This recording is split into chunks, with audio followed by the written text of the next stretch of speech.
ದಲ್ಲಿರುವಂತಹ ಪಾಕ್ಗೆ double shock. ಒಂದೆಡೆ ಭಾರತದ ಪ್ರತಿಕಾರ, ಮತ್ತೊಂದು ಕಡೆ ಬಲೂಚ್ ದಾಳಿ. ನೋಡಿ, ತಾನೇ ಸಾಕಿದ ಗಿಣಿ ಹದ್ದಾಗಿ ಕುಗ್ತಾ ಇದೆ ಬಲೂಚ್ ಲಿಬರೇಷನ್ ಆರ್ಮಿ. ಅವ್ರು ಆಲ್ರೆಡಿ ಪ್ರತ್ಯೇಕ ರಾಷ್ಟ್ರ ಘೋಷಣೆ ಮಾಡಿಕೊಂಡ್ರು, ಬಟ್ ಈಗ ಅವರೇ ಹೊಡೆದಾಕ್ತಾ ಇದ್ದಾರೆ. ಕಂಡಲ್ಲಿ ಗುಂಡಿಟ್ಟು ಸಾಯಿಸ್ತಾ ಇದ್ದಾರೆ ಮತ್ತು ಬಾಂಬ್ಗಳನ್ನು ಹಾಕ್ತಾ ಇದ್ದಾರೆ.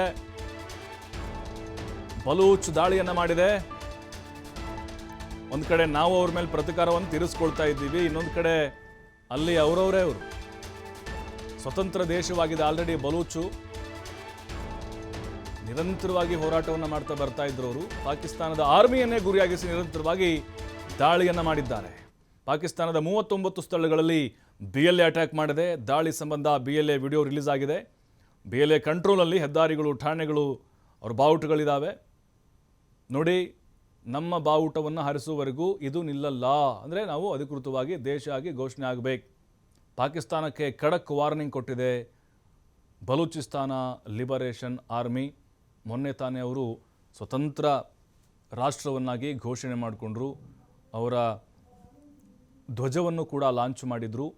ಈಗ ಮತ್ತೊಮ್ಮೆ ದೊಡ್ಡ ದಾಳಿಯನ್ನು ಪಾಕಿಸ್ತಾನದ ಆರ್ಮಿ ಮೇಲೆ ಮಾಡಿದ್ದಾರೆ. ಮೊನ್ನೆ IED ಸ್ಫೋಟ ಮಾಡಿ 12 ಜನ ಪಾಕಿಸ್ತಾನಿ ಸೈನಿಕರನ್ನು ಕೊಂದಿದ್ರು. ನಿರಂತರವಾಗಿ ಬಾಂಬ್ಗಳನ್ನು ಹಾಕ್ತಾ ಇದ್ದಾರೆ. ಮಗ್ಗಲ ಮುಳ್ಳಾಗಿ ಬಲೂಚಿಸ್ತಾನ ಲಿಬರೇಷನ್ ಆರ್ಮಿ ಅವ್ರಿಗೆ ಕಾಡ್ತಾ ಇದೆ.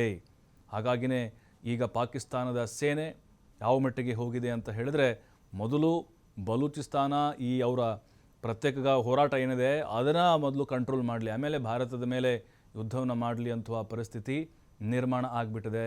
ನಿರಂತರವಾಗಿ ಅವರೀಗ ಎಚ್ಚರಿಕೆಗಳನ್ನು ಕೊಡ್ತಾ ಇದ್ದಾರೆ.